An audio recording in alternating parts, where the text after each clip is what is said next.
Olá, nós vamos falar agora sobre o projeto de criação e adaptação do Protocolo Brasileiro de Entrevista Forense para o depoimento especial no Judiciário Brasileiro.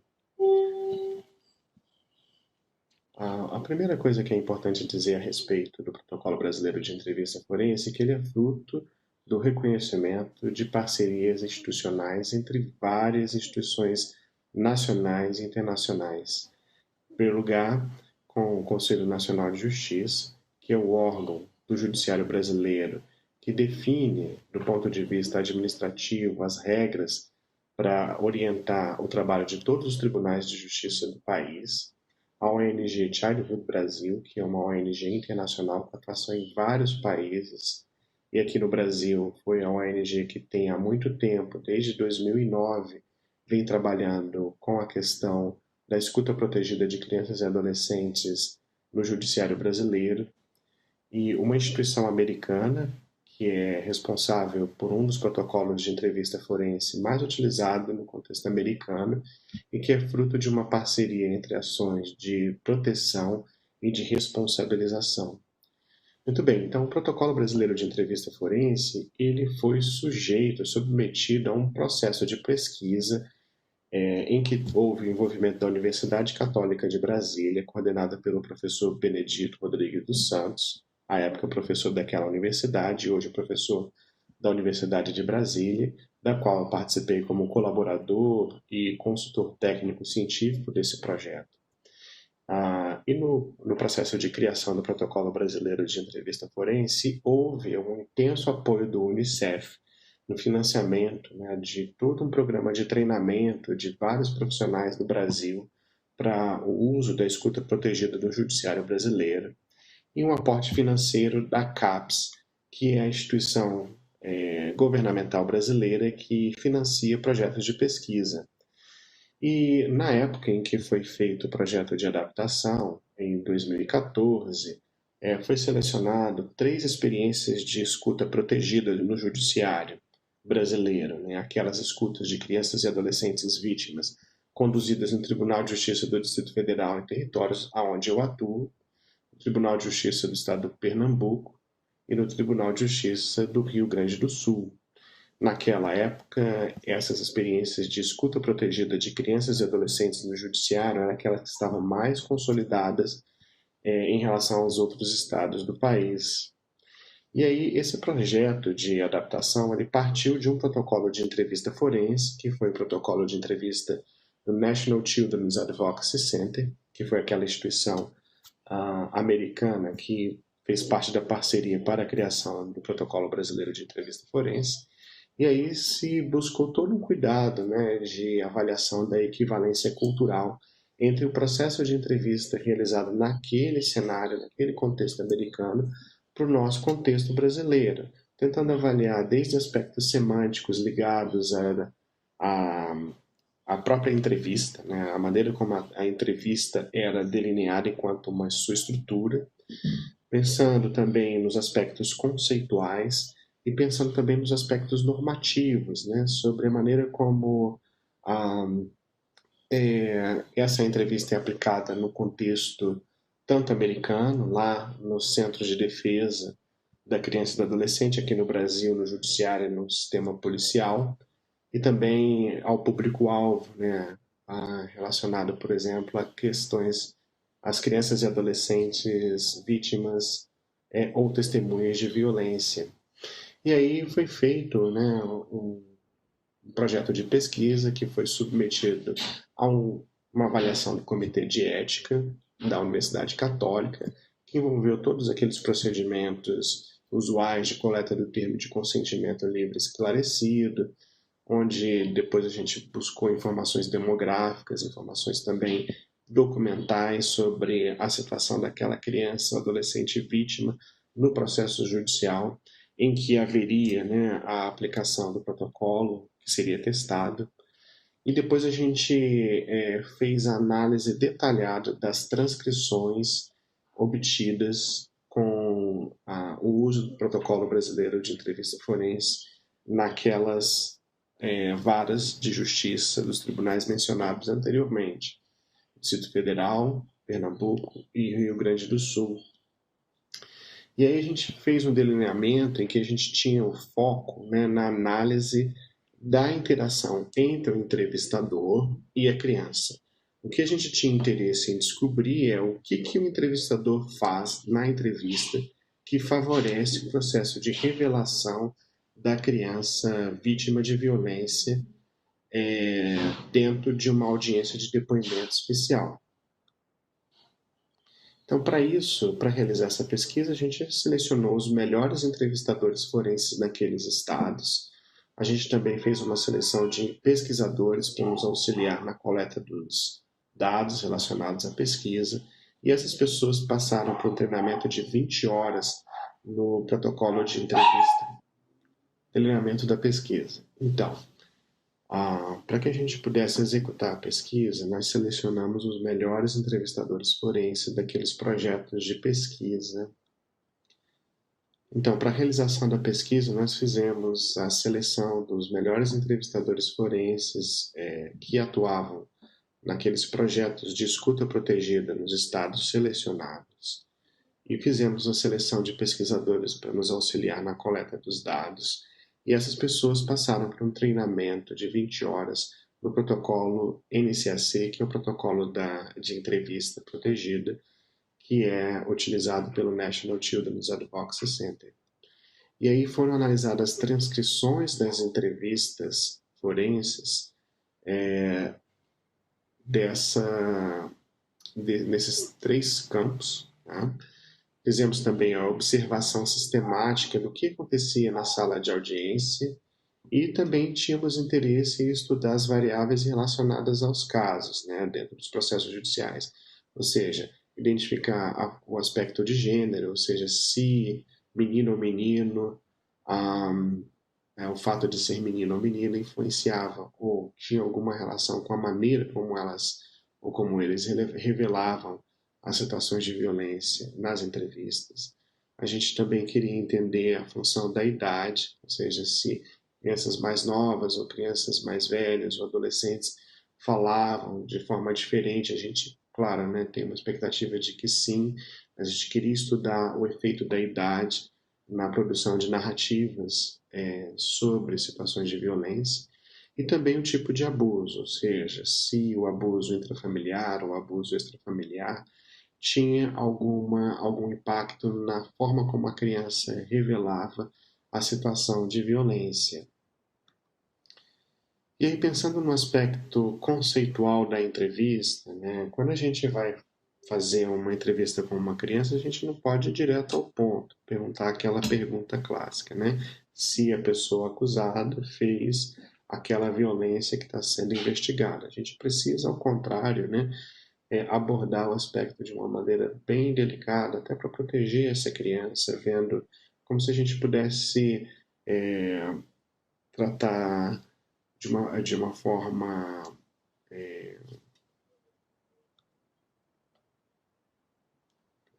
aqui. Então, quando a gente vai observar como ocorre uma entrevista forense, a gente precisa compreender que uma entrevista forense ela ocorre por etapas, né? A gente não pode, numa entrevista, chegar direto ao ponto, né? Vamos dizer assim, o entrevistador fazer perguntas diretas, questionando diretamente sobre o suposto autor ou o suposto ato da violência, né? Ao contrário, a gente pode até utilizar uma metáfora como, vamos imaginar assim, uma cebola, né? Nós precisamos conversar camada por camada. Então, até a gente chegar no ponto que a gente quer, nós precisamos fazer várias coisas dentro do processo de entrevista, né? A gente estava atento ao processo da entrevista e como ela se desenrolava, como era a dinâmica da relação entre o entrevistador e a criança, até a gente conseguir ajudar essa criança ou adolescente a falar sobre a situação de violência a que ela pode ter sofrido e a razão pela qual ela estava no judiciário. Então, e para isso a gente utilizou conceitos, né, importantes no processo de entrevista, que é a estratégia de afunilamento comportamento ou as boas práticas de entrevista. Então a gente precisava compreender, por exemplo, a maneira como o entrevistador oferecia informações sobre o objetivo ou sobre a regra da entrevista. Por exemplo, dizer seu nome, né, dizer o porquê aquela criança estava ali, para tentar explicar a ela como é que funciona aquela conversa. É importante que essa conversa ocorra em detalhes e que ela pode corrigir o entrevistador. Então, esse é um aspecto do processo de entrevista que a gente entende como sendo uma boa prática de entrevistar. Então, nas nossas entrevistas, nós queríamos identificar se isso ocorria e quando isso ocorria nas entrevistas que nós estávamos analisando. Também a gente estava em busca do que a gente chama de comportamento facilitador. O que é o comportamento facilitador? Né? Todos aqueles comportamentos emitidos pelo entrevistador que indica que o entrevistador estava acompanhando o que a criança dizia. E às vezes isso pode ser expresso com pequenas falas do tipo, certo, estou te entendendo, aham, ok. Ou quando o entrevistador fazia uma reflexão de fala, por exemplo, você me disse que gosta de passear na casa da sua avó. Porque ao fazer isso, o entrevistador está comunicando que ele compreendeu o que a criança disse anteriormente. E também o oferecimento de suporte emocional, né? De que maneira o apoio emocional aparecia dentro da entrevista. Então, a gente procurava localizar esses comportamentos, né? essas falas, e aí a gente tinha dois pesquisadores que analisavam a mesma entrevista, né? Utilizando o mesmo conjunto de conceitos, o mesmo conjunto de categorias, ou seja, informações sobre objetivo e regras, comportamentos facilitadores, suporte emocional. E a gente queria saber se esses dois entrevistadores, olhando a mesma entrevista, utilizando esses mesmos conceitos, conseguiam entender, na maior parte das vezes, e descontando os acertos ou os erros ao acaso, que aquelas categorias estavam presentes naquelas entrevistas estudadas e naqueles momentos específicos da entrevista. Né?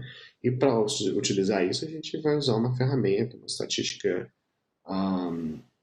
que nos ajuda a compreender, né, o grau de concordância, o grau de acerto entre esses dois pesquisadores independentes. E aí a gente usou a estatística CAPA, que é bastante conhecida aí nos projetos de pesquisa. Né? Então, inicialmente a gente estava em busca desses três elementos, né? Informações sobre objetivo e regras, comportamentos facilitadores e suporte emocional. Mas a gente também estava interessado em processos de memória. Né? De que forma, já que a gente tem que colocar uma criança para falar sobre um assunto difícil, né? Como a gente pode estimular o processo de memória dela para que ela produza narrativas sobre experiências do passado com o mínimo de intervenção do entrevistador. Então, a literatura especializada na área de entrevista forense diz para a gente que quando a gente estimula a memória de livre evocação, a gente tem mais chances de obter um relato, uma narrativa mais fidedigna em relação àquilo que pode ter ocorrido com aquela criança ou adolescente. Ao contrário, por exemplo, quando a gente estimula a memória de reconhecimento, que é quando a gente quer trazer as nossas hipóteses para que aquela criança identifique se ela reconhece ou não que aquelas nossas hipóteses estavam presentes na situação que ela viveu. Né? Então, a gente procurou identificar esses elementos dentro da entrevista, em que momento da entrevista isso ocorria, e quais os tipos de estímulos à memória de livre evocação e os estímulos de memória de reconhecimento aconteciam nas entrevistas estudadas. E aí, nós tínhamos três categorias para estudar os estímulos à memória de livre evocação, que eram os convites à narrativa livre, as solicitações de narrativa focalizada e as perguntas de detalhamento. Né? E o que seriam esses tipos de pergunta? Nós queríamos ver, por exemplo, que se o entrevistador utilizava o estímulo menos indutivo possível, né, com menos informação a respeito de elementos externos, que é o que a gente chama de convites à narrativa, que envolve falas do tipo: me ajuda a entender mais sobre isso que você me falou. Então, Esse é um tipo de pergunta que convida a criança a falar mais livremente a respeito de uma possível experiência ocorrida no passado.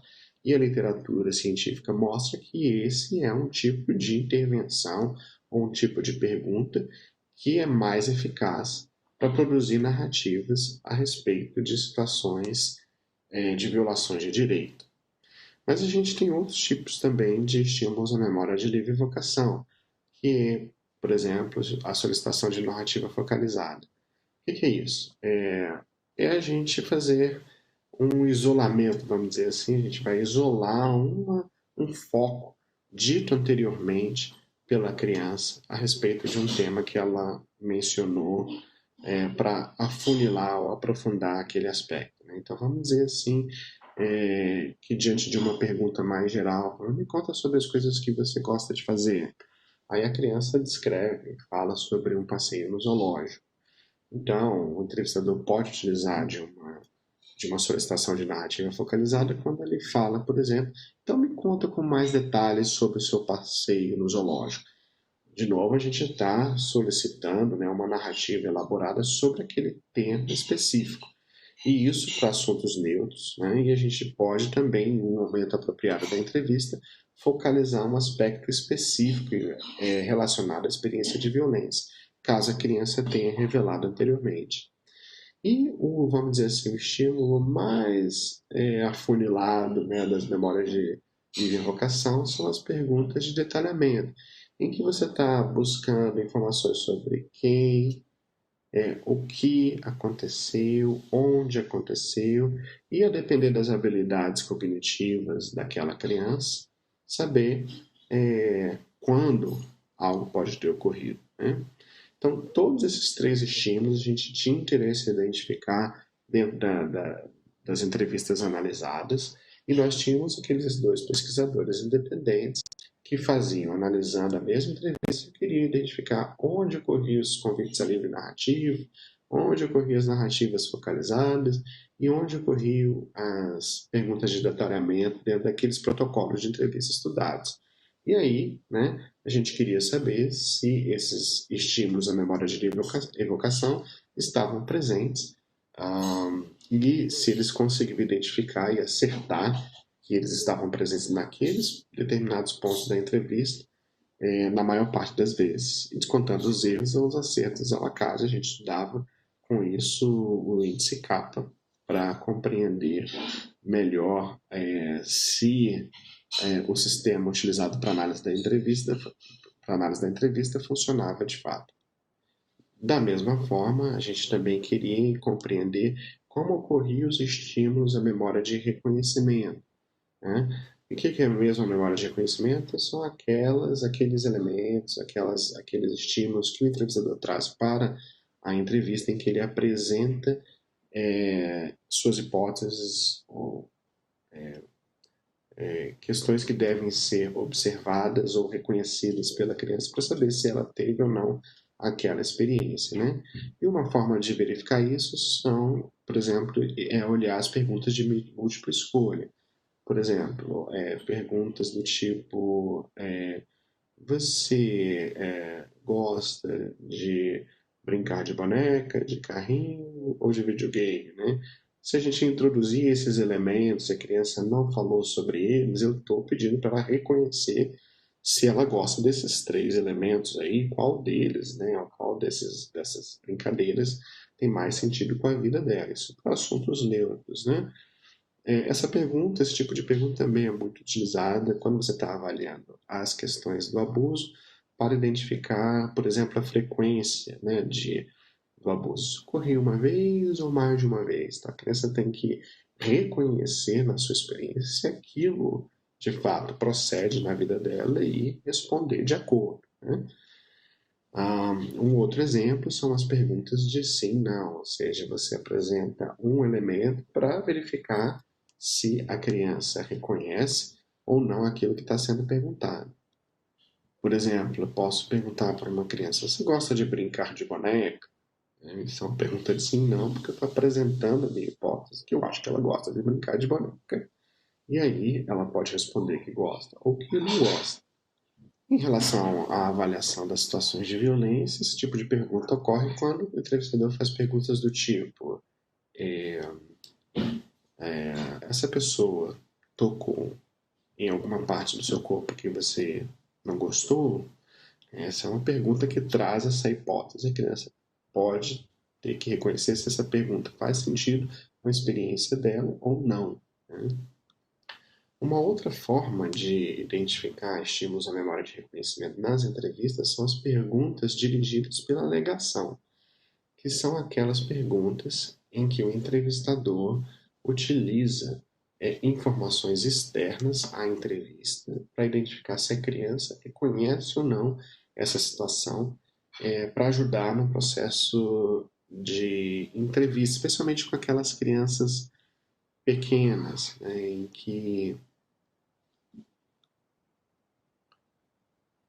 gravando novamente perguntas dirigidas pela alegação.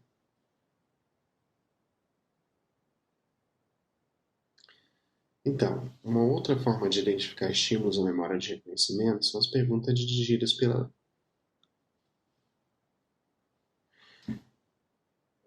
Uma outra forma da gente identificar os estímulos à memória de reconhecimento nas entrevistas são as perguntas dirigidas pela alegação, que são aquelas perguntas que normalmente os entrevistadores precisam lançar mão, né, especialmente para crianças relutantes que não estão falando sobre a experiência de violência. E aí o entrevistador eventualmente pode usar de uma informação externa que ele tem conhecimento a respeito do que pode ter de como pode ter ocorrido o processo de revelação. E aí utilizar perguntas do tipo: eu soube que você esteve numa delegacia para falar sobre algo que aconteceu com você. A criança não falou sobre isso, então ela teria que reconhecer se essa experiência faz sentido na vida dela e responder ou não, né, com base nessas perguntas dirigidas pela alegação. E por último, né, as perguntas sugestivas, que aí são as mais complicadas, vamos dizer assim, porque elas já dizem direto a hipótese que é investigada dentro de um processo de entrevista forense, que é dizer, sem a criança ter dito anteriormente, sobre o autor ou sobre o ato da violência. Então, o seu pai tocou na sua parte íntima? É uma pergunta altamente sugestiva, especialmente se a criança não falou sobre isso. Então, a gente precisava identificar se essas perguntas ocorriam dentro do processo de entrevista. E é importante reconhecer, né, que todas essas perguntas dos estímulos à memória de reconhecimento são aqueles tipos de pergunta que não são recomendadas pela literatura especializada, mas que eventualmente podem ser necessárias. Talvez a exceção das perguntas sugestivas, eventualmente é possível que o entrevistador tenha que fazer uma ou outra pergunta de múltipla escolha, ou uma ou outra pergunta de sim, não, ou às vezes utilizar esses elementos externos dentro do processo de entrevista, né? Então, era importante compreender aonde é que esses estímulos à memória de reconhecimento aconteciam, e aí os nossos pesquisadores identificavam, né, nos protocolos de entrevista, de forma independente, aonde esses estímulos estavam, né? Então, esse foi vamos dizer assim, o desenho da análise do processo de entrevistar com o uso de categorias definidas e observação dessas categorias dentro dos protocolos de entrevista estudados. Muito bem, então, nós conseguimos reunir 57 entrevistas nesses 3 estados. Mas, apesar de parecer um número pequeno, o que a gente estava estudando, na verdade, era a função dos tipos de pergunta em relação aos tipos de resposta da criança. E aí, posteriormente, eu vou falar um pouquinho mais a respeito dos tipos de resposta, mas o que é importante a gente identificar é que nessas 57 entrevistas, nós analisamos 21.470 pequenas unidades de fala para identificar, né, cada uma dessas categorias dentro do processo de entrevista. E aí, aplicando a estatística CAPA, nós chegamos ao resultado final de CAPA igual a 0,889 com P menor que 0,011, que indica, né, um acordo excelente. O kappa varia de 0 a 1, e quanto mais próximo a 1, melhor é o resultado. Então, a gente tem um resultado excelente, indicando que o modelo de análise do protocolo brasileiro de entrevista forense pode ser utilizado para compreender o processo de entrevista com crianças e adolescentes vítimas de violência. Uma outra coisa que nós fizemos nesse processo de pesquisa foi estudar a resposta da criança. Então, nós tínhamos 4 categorias para analisar a resposta da criança. A primeira categoria era uma categoria excludente, que a gente chamava outros, que dizia assim que não tinha nenhuma relação com o processo de entrevista. Por exemplo, falas do tipo: eu tô com calor, ou eu gosto de brincar de casinha, né? Então, brincar de casinha, dizer que está com calor não tem a ver com o processo de entrevista, mas podem ser falas que as crianças possam emitir nessa entrevista. A gente queria analisar todo o processo de entrevista, então a gente tinha uma categoria outros. Né?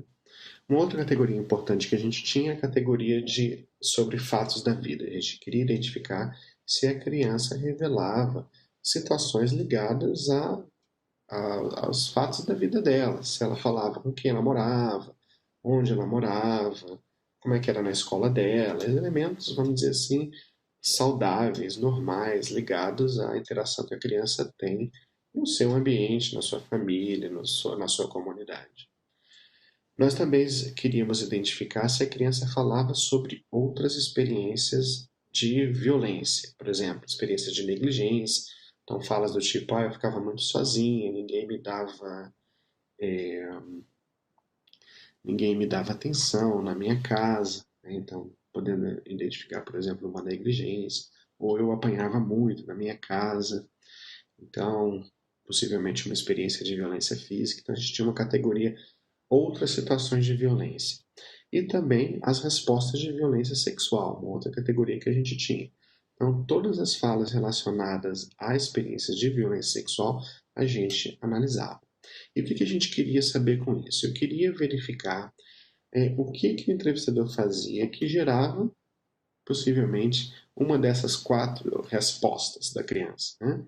Então, a gente fez uma análise dessas entrevistas e utilizamos uma estatística de correlação, né, não paramétrica, porque a gente identificou que não havia uma distribuição normal, né, das categorias, então a gente utilizou o tal de Kendall B, e aí a gente conseguiu identificar várias correlações muito interessantes que mostram, por exemplo, que a, os estímulos à livre evocação estão associados, né, a estímulos, perdão, que então uma forma da gente tentar identificar, voltando aqui, sobre os resultados, né, do projeto de validação. Tudo bem, tá? Então, além desse tipo de análise de correlação, nós fizemos um estudo de comparação de grupos.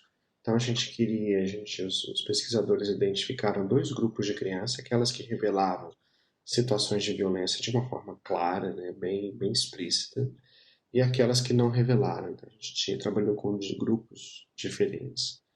E também a gente procurou identificar o tipo de abuso. Na nossa amostra, nós não tivemos situação de exploração sexual comercial, mas tivemos casos de violência intrafamiliar e extrafamiliar. E a gente queria entender também se o fato da criança ser vítima de violência intrafamiliar ou extrafamiliar tirava alguma diferença na forma da criança revelar essas situações. E a gente fez estudo de regressão logística também para poder identificar, né, possíveis relações entre o fato da criança pertencer a um grupo de crianças que revela ou que não revela, ou que é vítima de abuso intrafamiliar e abuso extrafamiliar, e entender quais são as variáveis do entrevistador que estavam mais relacionadas ao processo de revelação. E aí a gente encontrou uma série de resultados muito interessantes que não vou apresentá-los aqui, porque eles estão sendo submetidos a um processo de revisão por pares, uma pesquisa científica, eles brevemente serão apresentados, mas os resultados no global indicam que tanto o processo de análise das entrevistas forenses, de acordo com o modelo proposto, é altamente eficaz, primeiro, para compreender o processo de entrevista, o que acontece dentro do processo de entrevista e o que o entrevistador faz que pode ajudar ou talvez não ajude tanto a criança a revelar, e também assim a função das boas práticas, né? Das perguntas, de você informar, por exemplo, sobre as regras, o oferecimento de suporte, a gente conseguiu resultados interessantes, né, a respeito disso, a função dos estímulos, a livre evocação, como eles são mais eficazes do que os estímulos à memória de reconhecimento, especialmente os estímulos indutivos que foram